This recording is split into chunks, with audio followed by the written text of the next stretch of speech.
ఈ పోలవరం ప్రాజెక్ట్ పనులు పురోగతిలో ఉన్నాయి. కొన్ని కాంపనెంట్స్ స్పిల్వే కాంపనెంట్ ఒకటి, next upstream copper dam, down stream copper dam gap 3 complete అయ్యాయి.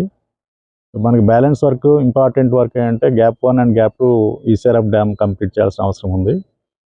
సో మనకి లాస్ట్ టైంలో మనకి ఆ డయాఫ్రామాలు దెబ్బతిన్న డయాఫ్రామాల్లో కంప్లీట్ డయాఫ్రామాలు వేయాలన్నటువంటి ప్రపోజల్ గవర్నమెంట్ నుంచి గవర్నమెంట్ ఆఫ్ ఇండియాకి పంపించాము. దాని డిజైన్స్ అన్ని అప్రూవల్ అయిపోతే డయాఫ్రామాలు వేసుకోవాల్సి వస్తుంది. అలాగే ground improvements, vibro compaction, వైబ్రో stone columns కూడాను వేసేది ఉంది. వన్స్ గ్రౌండ్ ఇంప్రూవ్మెంట్స్ అయిపోయిన తర్వాత మెయిన్ డ్యామ్ కట్టడం అనేది ఎంబాంక్మెంట్ పోర్షన్ అంతా కడతాము.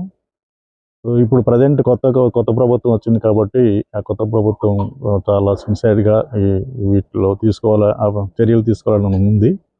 సో త్వరగా నెక్స్ట్ 2-3 ఇయర్స్లో అన్ని విధాలుగా డిజైన్స్ అప్రూవల్ తీసుకొని diaphragm wall designs, embankment designs, ground improvement designs complete చేసుకుని డ్యామ్ పూర్తి చేయడానికి అన్ని చర్యలు తీసుకోవడానికి అవకాశం ఉన్నది. ఇప్పుడు గవర్నమెంట్ ఆఫ్ ఇండియా కూడా రీఎంబర్స్మెంట్ మనకు అవసరం ఉంటుంది కాబట్టి గవర్నమెంట్ ఆఫ్ ఇండియా నుంచి ఫండ్స్ రావాల్సి వస్తుంది కాబట్టి ఇప్పుడు 2 ఫ్రెండ్లీ గవర్నమెంట్స్గా ఉన్నాయి కాబట్టి రెండింటి మధ్య సయోధ్య ఉంది కాబట్టి మనకి త్వరగా అయ్యే అవకాశాలు బాగా కనిపిస్తున్నాయి.